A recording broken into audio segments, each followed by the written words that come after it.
No one likes to mandate people to do things that they may not want to do.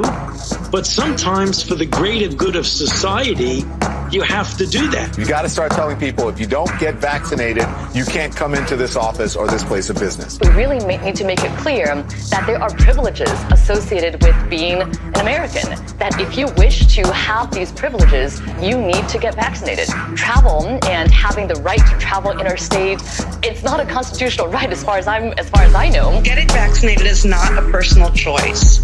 It's not. It's something that we do for the community. I think that he should approach this with an iron fist. If you don't get vaccinated, you can't come to work. People aren't then going to threaten to go to another workplace. If every workplace has that same requirement, that's a good thing. So I don't think it's overreach. I think this is what's needed in the middle of a pandemic. And in fact, I think the Biden administration, if anything, could have gone even further.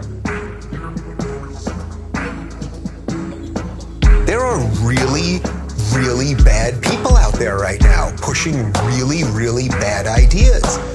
And the irony, of course, the ultimate irony is if Donald Trump was president and Donald Trump was pushing a federal vaccine mandate across the entire country, every single one of those lying sellout buffoons, they would be saying the complete reverse thing. But they like Biden and they like the power and they like the machine and scratch a progressive and find a really hysterical authoritarian, okay? And those governors that stand in the way, I think it was very clear from the president's tone today that he will run over them. If you don't get vaccinated, you can't come into this gym. Screw your freedom, because with freedom comes obligations and responsibilities. Your personal choice ends where my right not to get killed by an infectious disease begins. We don't live in a bubble.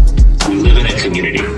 And that is why there have been a number of instances throughout history where we have made a decision as a society to abide by common rules that protect the common good. If you don't get vaccinated, you can't come into this, get onto this airplane. You can stay unvaccinated if you want, but you're not going to be able to travel to see your family. We've been patient, but our patience is wearing thin. Like, just think of the difference of the type of people that now exist in the world. I would say, you know, we can talk about left, right, we can talk about top, bottom, we can talk about, conservative, liberal, we can talk about all of those things. But it's basically like you've got some people who want to understand the world and some people who want to control the world. That's what this is all boiled down to.